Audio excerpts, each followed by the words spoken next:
Bom dia a todos. Eu vou começar falando um pouco sobre a visão espírita do casamento, né? Então, no Livro dos Espíritos, no capítulo 4 do terceiro livro, na lei da reprodução, existe a pergunta: será contrário à lei da natureza ao casamento? Isto é, a união permanente de dois seres é um progresso na marcha da humanidade. Que efeito teria a sociedade humana a abolição do casamento? Seria uma regressão à vida dos animais. O casamento constitui um dos primeiros atos de progresso nas sociedades humanas. A abolição do casamento seria, pois, o retorno à infância da humanidade e colocaria o homem abaixo mesmo de certos animais que dão um exemplo de uniões constantes. Isso é muito importante, né? Existem alguns animais, por exemplo, as araras, elas têm um único parceiro. Então, seria realmente uma regressão que nos colocaria abaixo dos animais. Está na lei da natureza ou somente na lei humana a indissolubilidade absoluta do casamento? É uma lei humana, muito contrária da natureza. Mas os homens podem modificar suas leis. Só as da natureza são imutáveis. Imutável só algo que vem de Deus. Tudo que é obra do homem está sujeito à mudança.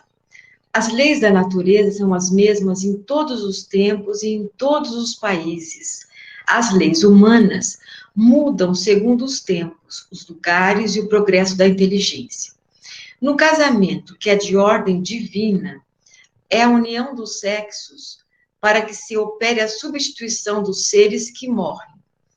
Mas as condições que regulam essa união são de tal modo humanas que não há no mundo inteiro dois países onde elas sejam absolutamente idênticas e nenhum onde não hajam, com o tempo sofrido, mudanças. Então, o que realmente é imutável são as leis de Deus, é o que vem de Deus. Então, no casamento, que é de ordem divina, ele vem para uma função, né? Substituir os seres que morrem. Mas, nesse casamento, como os homens, nós que regulamos, nós acabamos modificando muitas coisas, e as leis modificam o tempo inteiro. Mas, na união do sexo, a par da lei divina material, comum a todos os seres vivos, há outra lei divina imutável, como todas as leis de Deus, exclusivamente moral, que é a lei de amor. Deus quis que os homens se unissem não só pelos laços da carne, mas também pelos laços da alma, a fim de que a afeição mútua dos esposos se transmitisse aos filhos e que fossem dois, e não somente um a amá-los, a cuidar deles e a fazê-los progredir. Então, vejam, existe a lei divina material. O que quer dizer isso? Porque o casamento é baseado, alicerçado na lei de Deus, é uma lei divina material, né? Que o homem que cria, mas focando realmente a lei maior de Deus. E o divórcio, que está também no capítulo 22, né? Não separeis o que Deus juntou. O divórcio é uma lei humana, que tem por fim separar legalmente o que já está separado de fato, e não é contrária à lei de Deus, uma vez que não reforma senão o que os homens fizeram, e não é aplicável senão nos casos em que se não levou em conta a lei divina. Então, lá, a gente falava da lei divina material, quando existe essa lei divina, quando o casamento é focado realmente, baseado no amor, na lei de Deus, dificilmente vai haver um divórcio. Mas, quando existe um casamento que não é baseado nisso, então o divórcio acaba sendo uma necessidade, muitas vezes. Vejam essa parte. Mas nem mesmo Jesus consagrou a indissolubilidade absoluta do casamento. Ele disse: é por causa da dureza de vosso coração que Moisés vos permitiu devolver vossas mulheres, o que significa que desde o tempo de Moisés, a afeição mútua, não sendo o objeto único do casamento, a separação poderia se tornar necessária. Então, o casamento que se mantém é o casamento de alma, é o casamento onde realmente a lei de Deus predomina e a lei do amor. Vou falar uma poesia antes da gente começar agora, as 10 leis do amor. Amai-vos um ao outro, mas não façais do amor um grilhão. Que haja antes um mar ondulante entre as praias de vossas almas. Encheis as taças um do outro, mas não bebais na mesma taça. Dai de vosso pão um ao outro, mas não comais do mesmo pedaço. Cantai e dançai juntos, e sede alegres, mas deixai cada um de vós estar sozinho. Assim como as cordas da lira são separadas e, no entanto, vibram na mesma harmonia. Dai vossos corações, mas não confieis a guarda um do outro, pois somente a mão da vida pode conter nossos corações.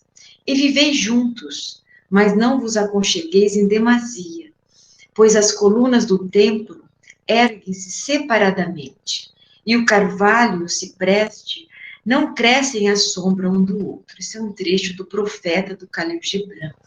Essa poesia é muito interessante, porque o casamento não implica em você grudar no outro, como a gente falava assim, que são duas metades que se formam, são duas pessoas únicas que se unem para crescer juntas. Então, a troca, o envolvimento, é muito importante, mas cada um tem que ter o seu próprio espaço e não realmente colocar a vida na mão do outro.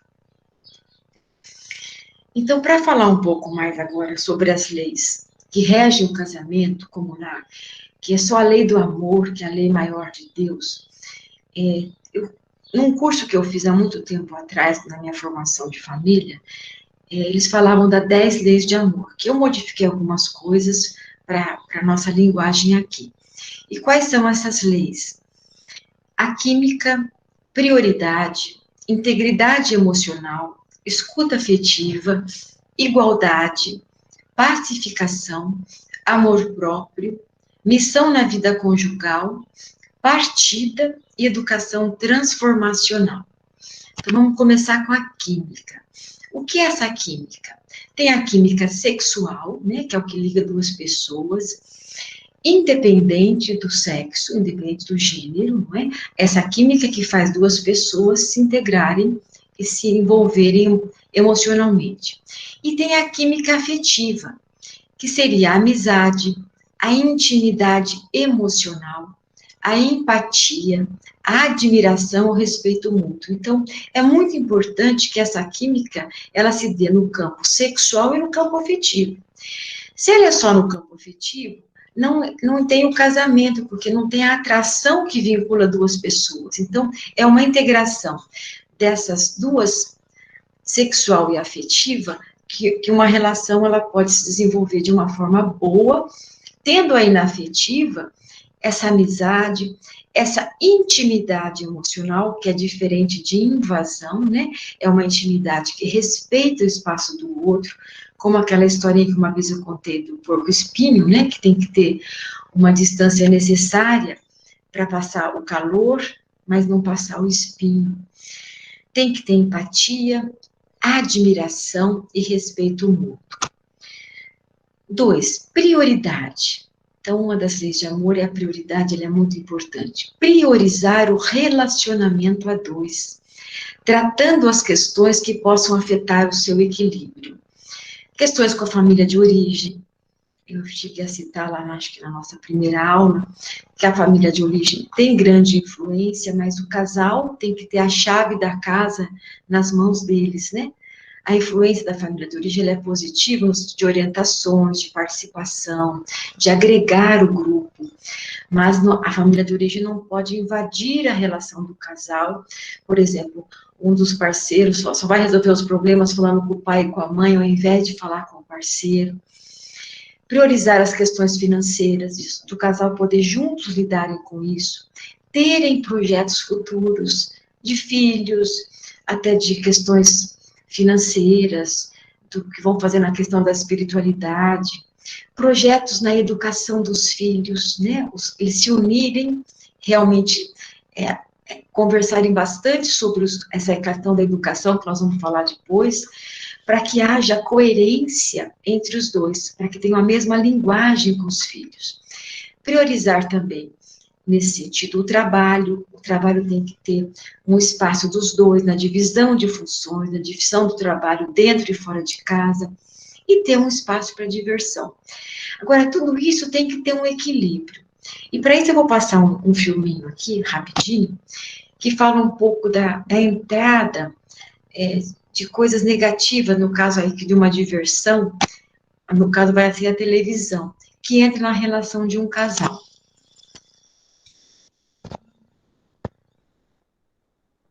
Vocês estão ouvindo um sonzinho?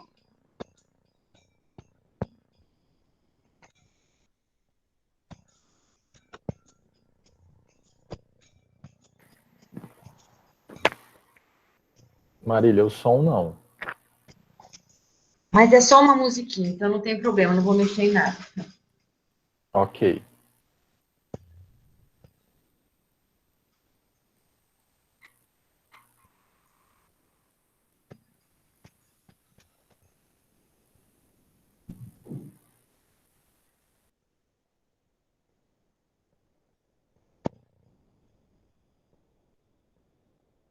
Aí o casal está integrado, eles têm uma brincadeira que eles fazem aí, dessa questão do nariz, é uma forma deles,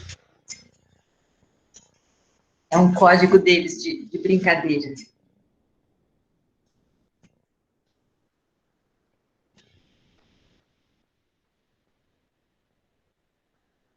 Aí, de repente, aparece uma televisão.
No começo, eles ainda interagiam, né? Depois, eles vão ficando só focados no externo, na TV.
Vejam, então, no começo, Eles tinham uma interação, entrou a televisão, ainda continuavam interagindo, aí eles foram ficando num processo de automatismo, como hoje, o que entra hoje no meio dos casais? O celular, né? Toda essa questão do virtual, do Facebook.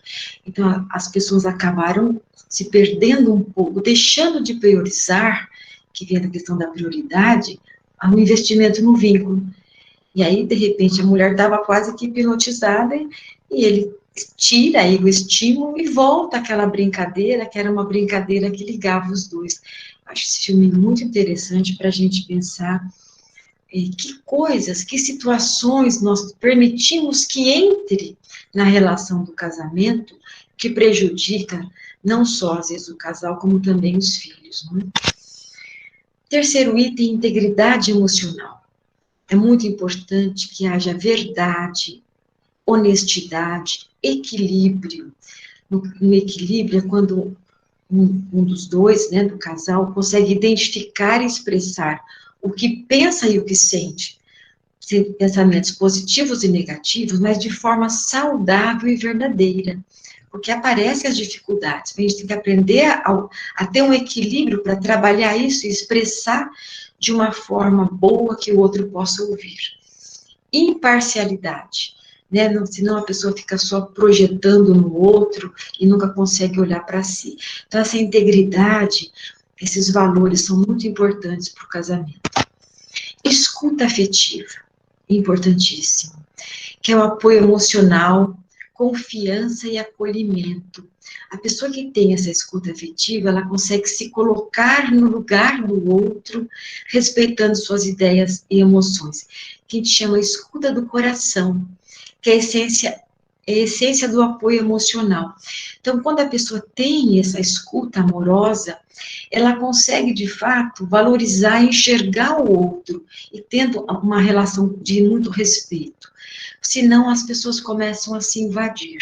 Então, acho que isso é uma coisa para a gente poder ver. Eu consigo ter essa escuta afetiva em relação ao parceiro, à parceira, aos filhos, até em relação a nós próprios, né? Tem pessoas que também não se respeitam. Igualdade. Busca constantemente uma adaptação aos novos papéis masculino e feminino com igualdade de direitos e deveres.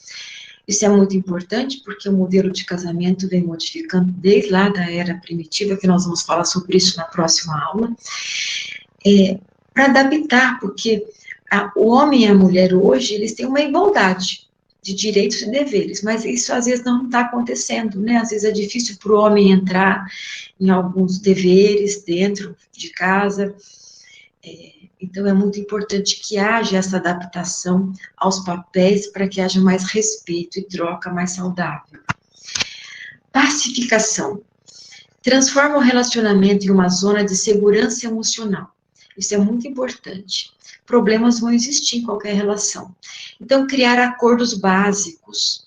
Por exemplo, olha, vamos pensar que a mulher gosta de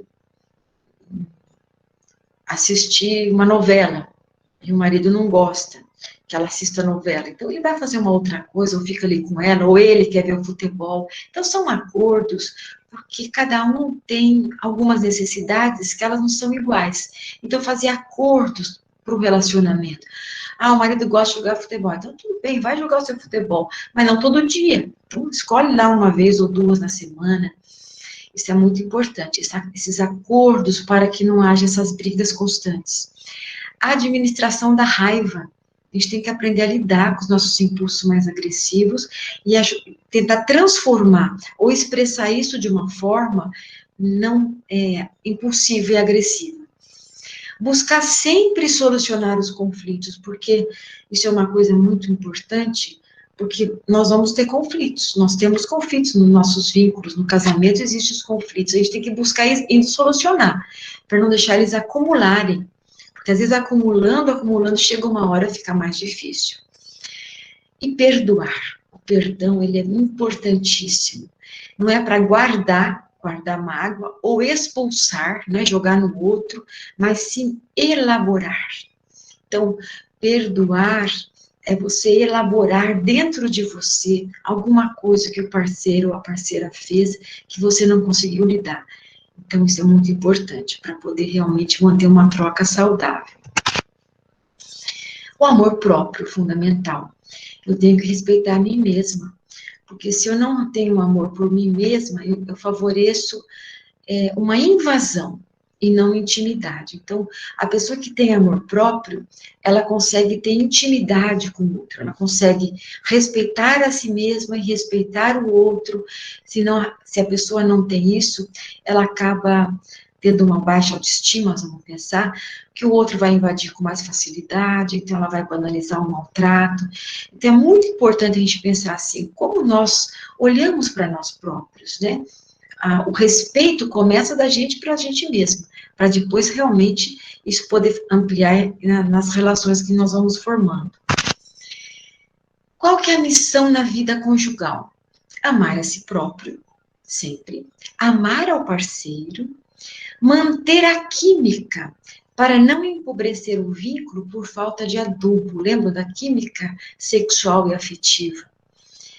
Tem uma frase do livro da Lydia Rosenberg, desse livro que chama O Anel que Tu Me Deste, é um livro muito interessante, se vocês quiserem ler, ela é uma psicanalista. Diz assim uma frase: eu te amo significa, eu vejo em seus olhos a admiração e respeito que você tem por mim, me sinto amada, posso amar, eu te amo. Quer dizer, troca, reasseguramento, acolhimento. Olha que importante, gente. Nós temos que ter bons olhos para o parceiro, para a parceira. Nós temos que realmente mostrar para o outro que a gente admira, porque a gente gosta de ficar perto de pessoas que nós conseguimos fazer uma troca. E a admiração mútua, ela é muito importante. Se eu busco só controlar o outro faz tudo o que eu quero, ele vai virando a minha sombra. Aí eu não admiro mais, porque ele não existe mais. Então, tem pessoas que acabam fazendo sempre tudo o que o outro quer e vão se deixando de lado. Então, tem que haver esse respeito e essa admiração mútua para que uma relação se mantenha saudável. Então, vamos pensar nos nossos casamentos, nos casamentos de vocês, se vocês conseguem manter essa troca de admiração e respeito mútuo, que é muito importante para a manutenção. E partida? Quando pode ser necessária a separação? Existem vários sinais. Sintomas corporais por saturação, somatizações, pressão alta, depressão, ansiedade excessiva. Então, quando a pessoa está numa relação tão tóxica, que ela começa a pôr para dentro dela essas vivências e começa a ter problemas, começa a desenvolver até doenças, né? Quando a pessoa já perdeu o amor próprio, né, ela não consegue realmente ter com o outro uma relação de intimidade, favorecendo todas as invasões. Quando as abordagens ríspidas são constantes, então a troca amorosa não existe mais, e o desrespeito predomina. Por exemplo, agressões verbais, físicas, quando entram os vícios, então várias coisas que vão entrando, onde o respeito vai perdendo totalmente o espaço, prejudicando não só o casal, como também os filhos. Então, é muito importante a gente pensar se a gente está falando com o outro sempre de uma forma ríspida. Se está acontecendo isso é um sinal importante. Opa, deixa eu parar um pouquinho, até onde eu vou com isso, não é? Então, vamos resgatar o respeito, porque senão isso vai favorecendo relações tão destrutivas que às vezes pode ser necessárias realmente a separação. Comunicação com excessiva crítica. Que são aquelas pessoas que só vão falar com o parceiro criticando. Não tem mais aquela coisa do elogio, da troca amorosa. Só critica. Então fica uma guerra, sabe? Um joga farpa no outro o tempo inteiro. Desprezo, isso é muito ruim. Essa palavra é forte, não é? O parceiro ou a parceira tem repulsa, sarcasmo, cinismo na fala. Então, é uma troca que ela realmente está totalmente patológica. Uma posição sempre defensiva. onde a pessoa não consegue mais olhar o que ela faz de errado, ela só consegue ver no outro. Então, ela projeta o tempo inteiro, culpa o tempo inteiro o parceiro ou a parceira, e vice-versa. Então, ficou uma troca onde não tem mais interação, tem só projeção, só uma posição defensiva, onde não está mais enxergando o outro.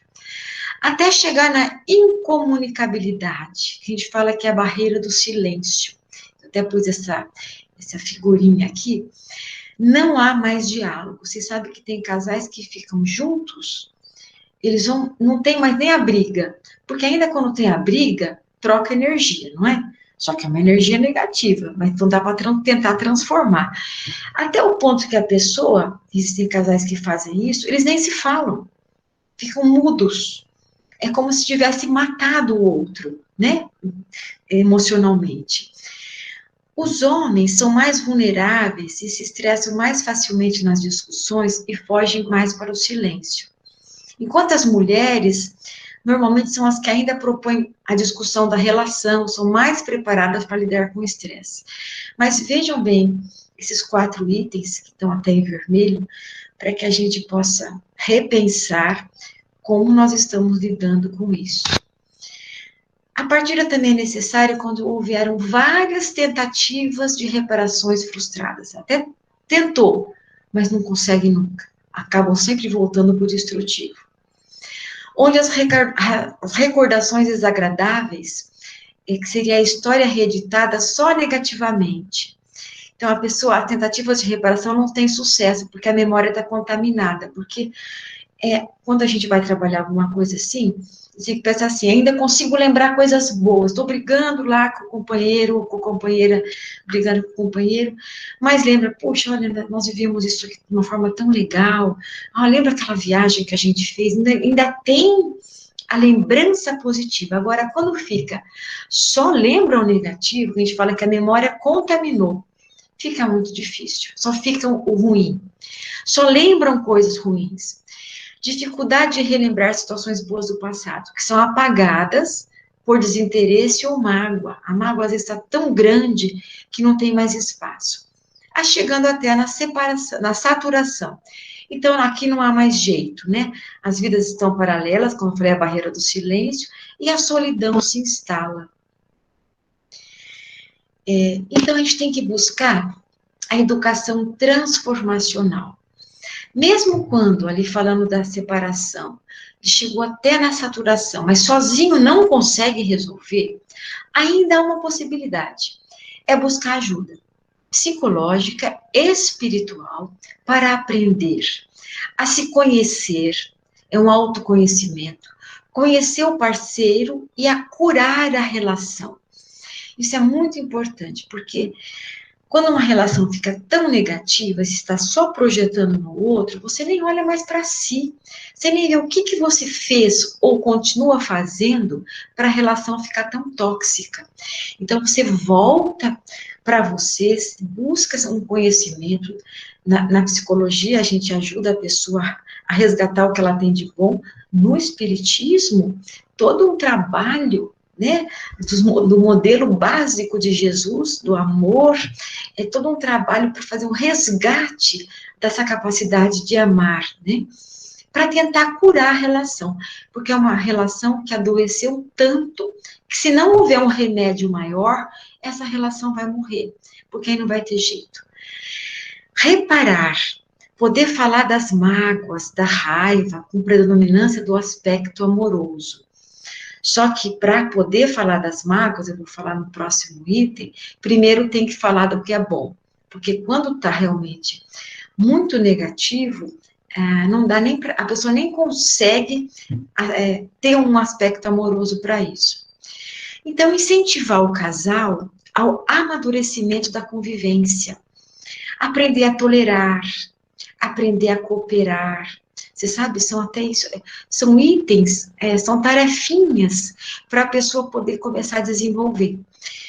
Perdoar, resgatar ou desenvolver uma amizade, um companheirismo, a admiração, o respeito que foi perdida. Mas, como eu disse aqui, primeiro tem que buscar o bom, lembrar o que funcionava bem, aguçar a memória positivamente, mesmo num trabalho analítico, terapêutico, ou mesmo numa orientação no centro, né? Tem lá as orientações para casais, individualmente, para depois tratar o negativo, porque quando está tão saturada o vínculo, você vai querer trabalhar o negativo, não tem uma reserva amorosa para lidar com o ruim. Então, tem que aguçar a memória positivamente. E tem uma interação, uma proporção mágica que a gente fala, que tem que ter uma relação para ser boa, 5 interações positivas para uma negativa. Porque se as interações negativas vão aumentando, é um risco para o casamento. Então, vamos primeiro buscar o bom. Não tem como trabalhar um casal que está totalmente tóxico, você começando só a falar do negativo, porque eles vão continuar projetando. Então, dá um tempinho do negativo, vamos tentar ver o que cada um tem, cada um identificar o que tem de bom nele, que não está mais funcionando para o casal. Então, fazer esse aguçamento e criar tarefinhas de resgate do bom dentro de si e tentar devagarzinho resgatar aquele bom perdido que ficou no outro. Isso é muito importante e pode ajudar muito casamentos que podem estar realmente já numa falência a um resgate. E toda relação, ela tem assimetria, porque a gente se reassegura pelo que é igual, e complementariedade, e a gente cresce pela diferença. Então, tem que ter um equilíbrio entre a semelhança, entre a simetria e a complementariedade, para que haja crescimento. Porque é muito fácil a gente se relacionar com pessoas que pensam iguais a gente o tempo inteiro. Só que a gente não cresce. Então, no casamento, se fosse tudo perfeito, tudo igualzinho, é um casal que também não ia crescer. Eles iam ficar se reassegurando o tempo inteiro. A diferença que o outro traz ajuda o nosso crescimento, ajuda a gente a enxergar outras possibilidades. Então, tem que ter um equilíbrio em tudo isso, para que haja uma possibilidade de uma mudança e de uma manutenção de um vínculo. Então, agora eu vou minimizar aqui, para eu poder ver vocês, para a gente poder conversar um pouquinho, que acho que tem bastante coisa importante para a gente falar.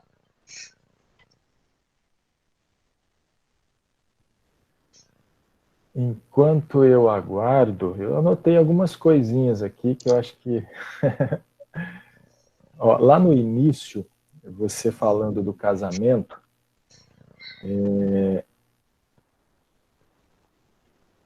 no Evangelho, né, segundo o Espiritismo, colocava lá a situação em que o divórcio seria agradável aos olhos de Deus. É aquela situação em que quando a lei de amor não foi levada em conta, né? Isso mesmo.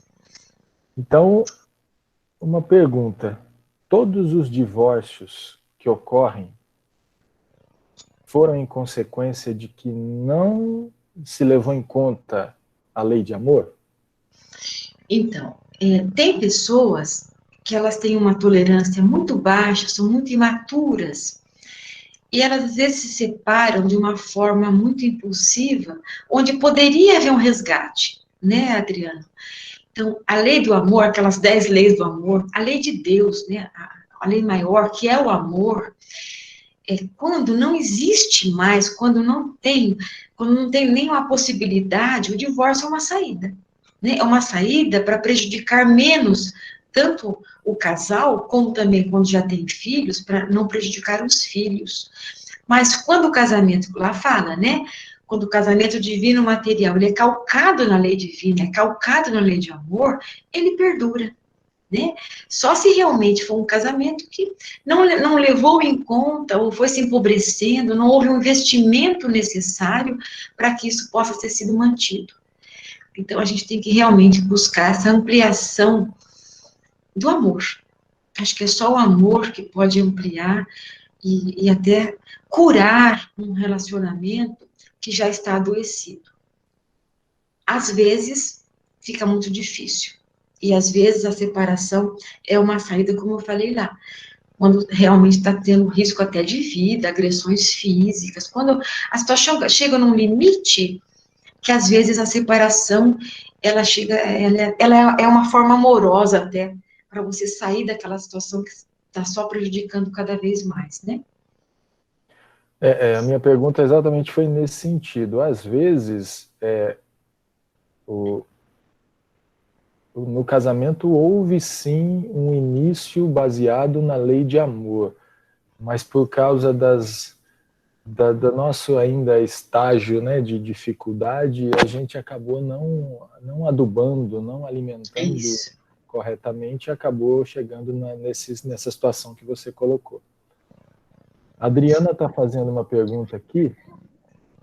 Como sei que o casamento é de almas? Primeira pergunta. Todos esses itens estão em equilíbrio? Olha, todos os itens, casamento de alma é quando existe a parte do afeto reassegurado, é quando existe, lembra aquele 60% de coisas em comum? É quando existe uma afinidade muito grande, que isso não tem a ver com a questão só do sexo, não tem a ver com o do sexo, tem a ver com a parte da química afetiva, que ela é fundamental, porque um casamento só baseado no sexo, ele não se mantém se não tem essa questão da alma, essa questão do afeto reassegurada e alimentada, né? Então, tem que ter realmente, nesses 10 itens lá que nós falamos, nós temos que olhar para nós. Peraí, como que eu lido com tudo isso? Eu tenho trabalhado esses aspectos amorosos dentro de mim? Então, em vez de a gente ficar olhando o outro, a gente olha para a gente e você consegue, se a relação não está tão mais já adoecida, inclusive influenciar o outro positivamente e vice-versa, não é? Eu teria uma questão seguinte, ó. Tem vezes que eu pego aquela fala de Jesus, não separeis o que Deus juntou, de uma forma assim. Tem muita gente que, na história, tipo Romeu e Julieta, se amava, mas as condições de poder e materiais não permitiram o amor. Mas essa questão do casar por amor, na nossa faixa de evolução ainda, é muito pequena, porque são almas ainda que não sabem o que é amor. É uma dificuldade de você saber assim, se você ama. Você pode perguntar para todo mundo, ninguém ainda, se conseguir chegar na amizade é muito. No amor está muito distante. Então, o trabalho maior é de tentar compreender o outro, sabendo que amar mesmo, a gente está muito longe disso ainda. É interessante a sua colocação. Veja, o amor, existem 3 tipos de amor, né? O amor egoísta é uma forma de amar. A pessoa ela olha só para si. É um amor mais egocentrado. Tem o amor de troca, que é o amor que nós conseguimos hoje, de verdade, fazer mais nos nossos relacionamentos. Eu dou algo para o outro, mas eu também quero, eu espero. Então, as relações, normalmente, quando você consegue ter essa troca, é uma relação que vai ficando saudável. E a terceira qualidade de amor seria o amor de doação, que é aquele amor pleno, né? Que nós, de verdade, nós não estamos ainda no estágio evolutivo para ter esse amor assim, eu dou tudo para o outro, mesmo que o outro não me dê nada. Isso foi Jesus, né, gente? Ele tinha um amor tão pleno que ele não precisava, ele não esperava nada em troca, mas ele amava. Mas nós temos esse amor, nós temos também esse amor de doação. Veja, por um filho, que tem a ver também com uma parte nossa, porque meu filho, a gente dá a vida, não é? Então, nós temos momentos onde nós temos esse prazer do amor de doação, quando a gente ajuda uma pessoa. Então, nós temos essas capacidades amorosas dentro de nós que nós temos que estar ampliando. Mas eu concordo com você, é difícil ainda nós aqui na Terra, nós precisamos ainda ampliar muito a nossa capacidade amorosa. E que esse, vamos pensar, é o nosso objetivo, né? Tentar devagarzinho ampliar as nossas virtudes e minimizando aí os nossos vícios e as nossas deficiências. Não é, Edson? Obrigado, Maria. Valeu. Aproveitando o comentário do Edson, e também a resposta aqui da Adriana, no que você tinha comentado da pergunta dela, ela acaba complementando, né? É por isso, então, que está tendo tanta separação hoje em dia, tanta intolerância em relação à relação? É por isso? Porque não entendemos ainda o amor como ensinou Jesus para a gente?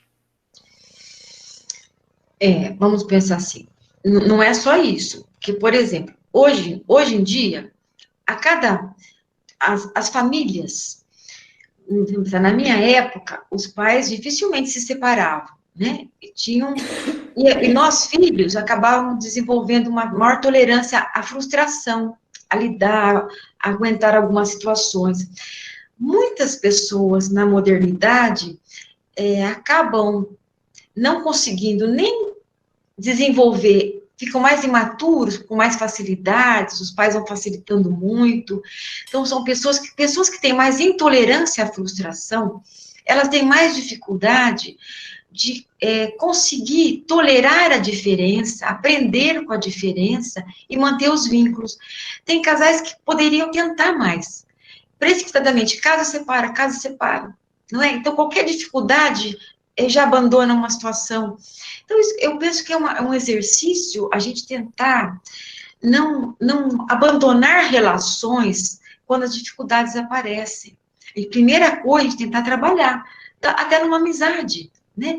Não já expulsar, porque também a gente não cresce com isso. Agora, quando você tenta e as coisas não funcionam bem, e não existe dos dois um desejo de fazer um resgate, de trabalhar, aí vem a separação. E muitas separações poderiam ser evitadas se houvesse um pouco mais de tolerância, mas muitas separações são indicadas quando realmente o aspecto destrutivo está fazendo muito mal, não só, até quando eu pus lá na saturação, para a saúde física, para os filhos. Então, a gente tem que ter esse olhar mais relativo em relação a isso, né? Tem que ser assim. Então, não pode nunca ter, às vezes tem que separar. Mas, às vezes, dá para ficar e separa, né? Às vezes precisa separar e não separa, aí ficam aquelas pessoas adoecidas até o final da existência, né? Eu tenho que ficar junto, eu casei, né? Tem que ficar, e não está realmente fazendo bem, e acaba prejudicando não só a eles próprios, como a quem está perto, né? Marília. Oi, Donizete. Pode falar, Donizete. Eu acho que seria muito interessante nós refletirmos um pouquinho sobre a questão do sofrimento, tanto no casamento como na separação. Porque ninguém casa para brigar e ser infeliz. E ninguém quer, no fundo, separar. Então, tanto um casamento conflituoso gera sofrimento, como também a própria separação, o próprio divórcio, também é motivo de sofrimento. Porque você não se desliga assim facilmente de uma relação. Às vezes tem filhos. Então, eu queria pontuar para você, para a gente pensar nisso, né? A necessidade de nós nos trabalharmos intimamente para conseguir acalmar a mente e enfrentar tudo isso com menos sofrimento. Com certeza. Para nós. É muito importante isso, Donizete, porque, vejam, não é fácil separar, né? Quando você tem filhos pequenos ainda, é tão importante tentar manter um vínculo, porque os filhos precisam desses pais. Agora, quando os pais estão tóxicos demais, às vezes não tem jeito, e acabam separando. Aí a mulher casa com outro, o marido casa com outro, aí os filhos vão... Isso amplia problemas. Mas, como eu disse, se está ficando tão tóxico, é melhor separado. Vejam, os filhos sempre querem os pais juntos. Eu sou filha de pais separados, mas meus pais se separaram quando eu estava adulta já. E mesmo adulta, eu sinto falta. Eu sinto falta de ver meus pais juntos, para curtirem os netos, né? Meus filhos perderam um pouco esse avô que foi para longe na separação. Então, assim, é o que você falou, tem ganhos e perdas. Às vezes, tem pessoas, tem situações, a pessoa até separa da mulher ou do marido, percebe que o companheiro, a companheira, começam a ter um nível de sofrimento e uma destrutividade, a pessoa está fragilizada, às vezes a pessoa até volta pelo parceiro, no sentido, tem casais que ficam juntos, sem estar mantendo mais uma troca, vamos pensar, sexual, mas é uma troca até para cuidar do outro. Tem vários arranjos, né? Porque às vezes você separa, vamos pensar, a ex-mulher fica em depressão profunda, ou ex-marido, e isso acaba gerando tanto sofrimento para os filhos e até para você, porque às vezes você separa, não é que você não gosta da pessoa, mas é porque a pessoa foi para um lado e você foi para o outro. Mudaram valores, mudaram formas de enxergar a vida. Então, são várias nuances aí que acho que vão levar a pessoa a separar, ou a ficar junto com alguns arranjos, ou realmente separar e nem mais se comunicar quando a pessoa tem um destrutivo muito grande, né? Aquelas pessoas que têm agressões físicas, que têm até risco de vida. Então, Donizete, eu acho que tem várias situações, é tudo muito relativo, né? Sempre há sofrimento mesmo, porque a partir do momento que você vinculou com uma pessoa, você viveu com essa pessoa 20, 30 anos, são muitas experiências, né? E são muitas lembranças, boas e ruins. Então, a gente tem que tentar pensar sempre assim, o que é o melhor para todos, né?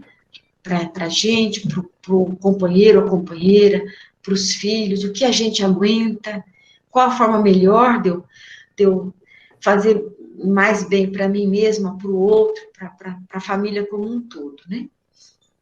Marília, em relação ao sofrimento que o Donizete está colocando, né, que eu acho que é muito importante, existe aqueles sofrimentos que nós demos causa e em muitas relações eles vão acabar também sendo nocivos, né, que é o que vai possibilitar o divórcio. Mas a doutrina espírita nos ensina dos desafios que nos impulsionam, né, que nos fazem crescer. Então, existe uma linha tênue aí da gente tentar descobrir até onde esses desafios eu preciso me esforçar dentro de uma relação para que gere crescimento para mim, para o companheiro, e não causar, né, sofrimento, né, aquele sofrimento desnecessário, que é nocivo. Mas a gente tem uma linha tênue aí que a gente precisa descobrir, que é o desafio, né? Que é você lidar com as dificuldades e poder crescer. Tanto é que a gente lembra do capítulo 5º do Evangelho, bem-aventurados os aflitos, né? Tem aquele desafio que vem para me testar, para eu crescer. E na relação, a gente também planeja, programa algumas coisas nesse sentido, né? E é o que você realmente consegue lidar e aguentar. Veja, tem pessoas que elas ficam juntas, como eu falei, numa relação tão destrutiva, ou tem pessoas que têm um problema X, que não era tão grande, e separa. Se a pessoa não consegue olhar para dentro dela e ver o que era dela, em que ela favoreceu aquilo, aí ela casa com uma outra pessoa e repete a mesma coisa, né? Ou se a pessoa separa, porque realmente chegou num limite, encontra um outro parceiro, pela própria pessoa já ter elaborado, sofrido suas dores, ela pode encontrar um outro companheiro ou companheira que, de alguma forma, naquele momento, vai ser uma relação mais saudável. Você vê, são várias possibilidades. Nós falhamos. Às vezes a gente nunca sabe, será que foi melhor assim? Eu acho que nós podemos errar e acertar. E tem casais que às vezes se separam, passam um tempo distante, se distanciam um pouco daquilo que ficou tóxico. Isso eu já vivi várias situações assim com casais, e depois acabam voltando, sabe, distancia um pouco aquela relação que ficou tão negativa pelo cotidiano, pelas discussões, pelas dificuldades. Então, não tem como a gente falar assim, é melhor que seja dessa forma ou daquela. Eu acho que o que tem que preponderar, que eu acho que é um maior ensinamento aí para todos nós, é ampliar mesmo dentro da gente a nossa capacidade de amar. Amar mesmo o parceiro que a gente separou, a parceira, entender a dificuldade do outro, entender que nós não vamos mudar o outro, nós podemos influenciar o outro, positiva ou negativamente, né? Nesse sentido, eu penso que é um trabalho que tem várias possibilidades aí dentro de cada um. Eu gostaria de pontuar, nos finalmente já, como nós estamos num grupo de pais, e eu vivi isso muito como juiz da infância, a questão, embora a gente não possa solucionar, às vezes, os nossos problemas, nós podemos minimizar bastante para os nossos filhos. Porque eu vi muito isso sobre um pai ou uma mãe jogando o outro contra os filhos, agravando a relação, impedindo que os filhos vejam o pai ou vejam a mãe. Então, esse é um cuidado muito grande que nós precisamos ter. Hoje tem a figura do abandono afetivo, né? Do impedimento afetivo, que é até previsto pela lei, né? Então, a gente precisa tomar esse cuidado exatamente para que os filhos não se sintam mais infelizes ainda nessa relação. Com certeza. Donizete, ainda na próxima aula, gente, eu vou falar um pouquinho da história da família, dos tipos de formação de família, mas depois nós já vamos começar com o nascimento dos filhos. E nós vamos percorrer aí as idades e tudo isso, né? Quando os filhos são pequenos, quando existe separação, aí nós vamos fazer um trabalho aqui de mais troca, focando a questão da educação dos filhos também. Pode falar. Oi, Cleomar. Eu estava pensando aqui, minha cabeça fica, né, trabalhando. Eu trabalho com bastante divórcio, né?